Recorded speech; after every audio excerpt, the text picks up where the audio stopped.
Welcome back, subscribers. This is Johnny Hopper. I'm out here at Western Raceway, and I guess I'll do a little bit of track preview review. So far, there's some dirt, so it's gonna be a good track. You know, like it has to be. This isn't asphalt. Let's do it.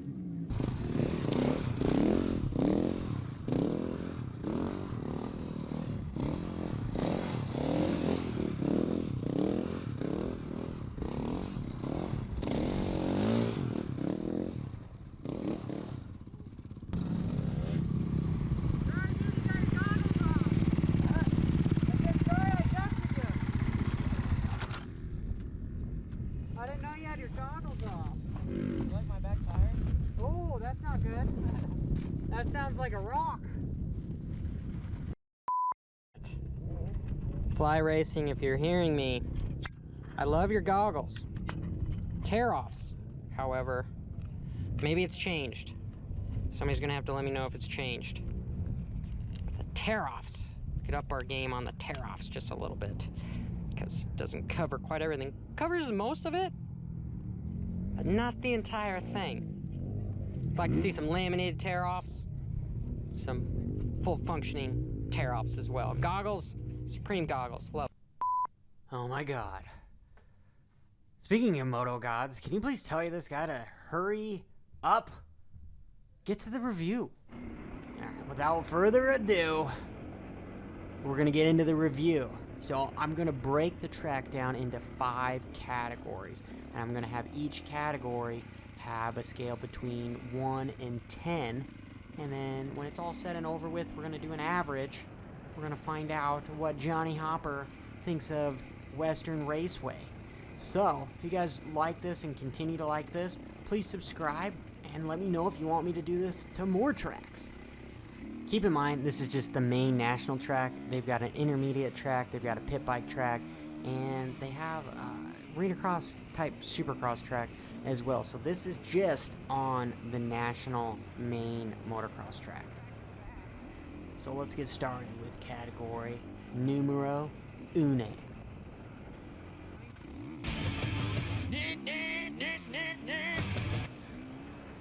So we're in White Hills, Arizona. Elevation is 2,700 feet, and the track is fairly flat, just I would say like a parking lot type flatness. That sounds kind of silly, but you understand, it's flat. There's really no elevation changes. So what the track owner has done is put in a lot of dirt and has built some pretty cool sections.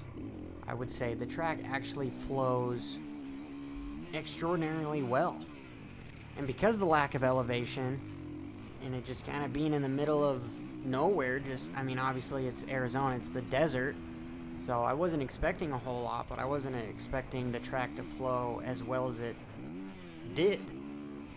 So where I'm getting at is a track that has no elevation is at a huge disadvantage than a track that has elevation, like Glen Helen or Lakewood, where there might be a section that's not that much fun or just doesn't flow as well, but then you have the big uphills and the natural Mother Nature created terrain to overcome that, so you're not just like, oh, this track's kind of a bummer. And what they've done out here at Western Raceway is honestly positioned nice big berms in places that there should be, little checkup jumps where they should be, obstacles, I believe, where they should be. I mean, there's a lot of thought that went into this layout, and I am honestly surprised. And they've done a really decent job with creating inside, outsides, options in order to pass.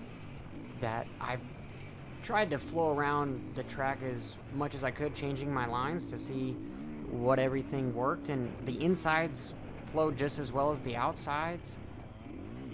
I really have nothing bad to say about the layout, so on a scale of 1 to 10, I'm going to give the layout an 8.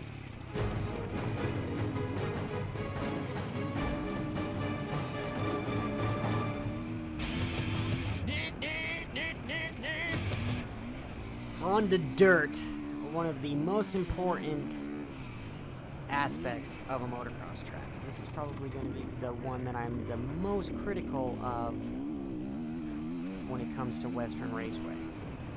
So here's an oxymoron. When it's disked properly and it's watered, it hides a lot of the negative aspects of the dirt. The rocks don't start to come up until it starts getting drier. Here, if you see, the track's kind of starting to dry out a little bit. You'll see a little bit more of the rocks, and they do a good job of trying to keep the big rocks off the track, because you don't want to hit one of those things. It's just a bummer. I wish there was no rocks on this track. It's really the only downside to the dirt here. The dirt is a little slippery. I mean, we are in the desert, so it feels like the base layer is very, very slippery, and the few inches that they disc down into it, you get some traction, but then it starts getting slippery on that top layer.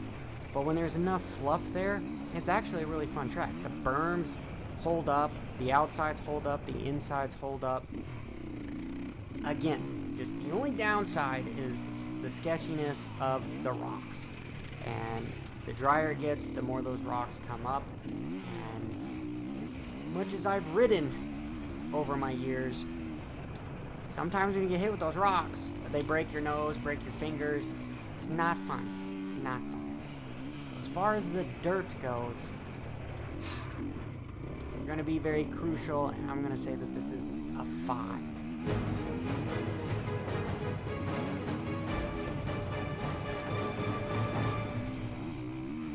Only reason, this isn't no Florida dirt. Really, the only reason is all the rocks. And I've ridden much worse, but I've also ridden much better. And as it starts getting drier, the track is fairly hard, so you get some of these small choppy bumps, and then you're going to get these square-edged holes. So there's not going to be these big, super deep rollers or massive braking bumps. It's going to be more of this chatter type stuff. And yeah, this wasn't on a day that was super prepped, and the track owners did an amazing job prepping what they did, because this is Arizona, guys, so we're usually right around 100 degrees. So it's very difficult. I have to be honest.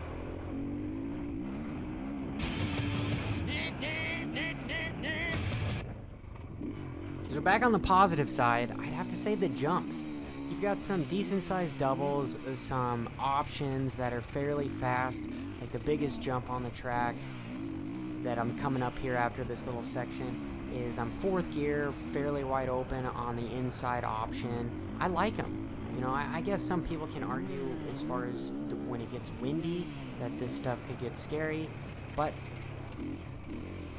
somebody that knows how to jump in the wind, all this stuff is very fun. And then there's also a lot of safe sections. Like you can see me going to the outside there. That was fairly safe, but still a fun jump. You get a little bit of air. These walls are nice. You've got some decent doubles. The only downside I would say to some of this stuff would be right across the start. I would like to see the lips a little bit taller and everything being even, so that it's not set up to be a double, triple. It could just be a triple, double. If you had the balls, you could rail the outside and maybe quad. Maybe here might be another roller or something. All in all, I'm really impressed. I just feel like that section right there, all of the jumps should be the exact same height. And this next little section, jumping onto this, I know it used to be a step off, but I think some of the riders got hurt, so they changed it. But I would maybe suggest a big tabletop so people could learn on that end. I know it requires a lot more dirt and a lot more effort, but those are really the only things that I would suggest doing, is make that little rhythm section more of a rhythm section, build the lips up, and after the big booter, make it a big tabletop and kind of slow stuff down before you get into those rollers. So when it comes to jumps, I had a lot of fun with them. Took me a couple laps to jump everything. I'm an old vet rider now. I want to be safe. I'm gonna give it an 8.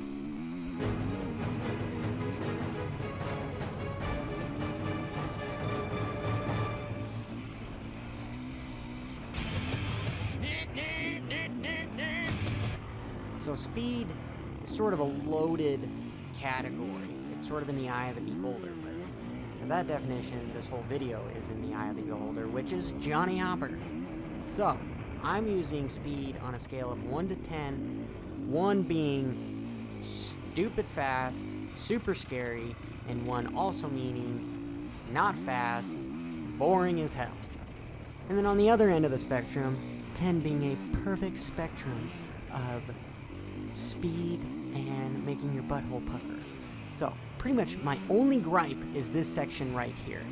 Super fast. If you wanted to, you could go hauling ass into these rollers, and I'm coasting a little bit to make it into that inside. If you were to get in a tang slapper right there, it would be ugly. It would be really ugly. That would be my only gripe that made me a little nervous about the track. The rest of the track, I thought the speed was good. I mean, it's pretty much, speed is how hard you can twist that throttle, right? You know, here's a good section where you can be hauling ass, going to the outside. The next section is fairly fast, and then you turn right and head towards the big booter. You can go as fast as you want, and then into the long sweeper. You can, again, go as fast as you want or as slow as you want. Here, I'm not too worried about it. I mean, yeah, people complained a little bit about wind maybe on that jump, but I think the track should have a little bit of places that scare you. My only gripe was that first section into those rollers. I think if you just slowed it down just a little bit right there, it would make an old man like myself feel better, and I think it would keep everyone safe on this track that races it locally or just rides it locally. So I appreciate you guys hearing me out, pissing and moaning. My score for speed at Western Raceway is going to be 7. I feel like that's a decent score.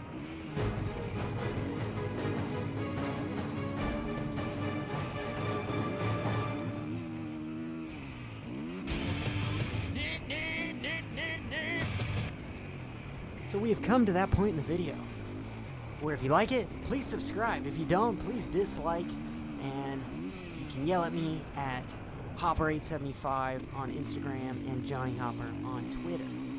But did I have fun with the supreme layout, the semi-average dirt, the superb jumps, and the oh shit tang slabber moments? In all honesty, I had a ball. This is a fun track. If you're wanting to go out there, have a good time, become a better rider, I'd say come on down to Western Raceway. I enjoyed it. I'll probably be back, and I drove 4 hours to get there. So, if that doesn't tell you anything, I don't know who's going to convince you. I'm going to give the fun factor a 7 out of 10.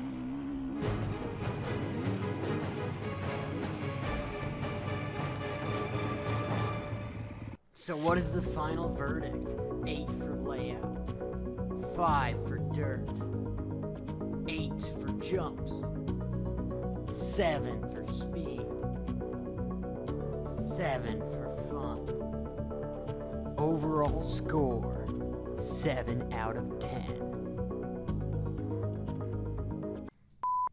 Just because I'm a conceited SOB, let's let this baby purr for one final lap.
gosh. Got vagina hands. Don't ride enough. I mean, I guess I can't probably say that, because I don't know if you've ever heard the saying from Betty White. You know, I'd much rather have a vagina than a penis, because vaginas can take a pounding. That's probably not a very appropriate thing to say, but there is some absolute truth to there. So what I'm doing, so what I'm doing is first aid ointment, and if I have band-aids in here, I should have enough band-aids to do the job. Those look like some smaller ones. I guess I try to have it tip-top in here. I could do the liquid band-aid, but man, the liquid band-aid's gonna burn like a son of a bitch. So I'm not gonna go that far. So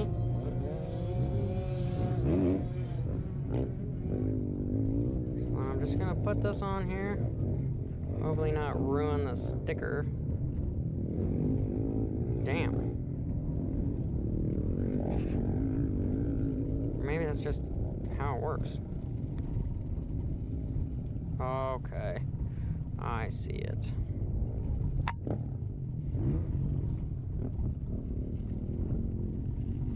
My trash can. That works. And then sometimes I even go as far as using some electrical tape, because sometimes when you get all sweaty,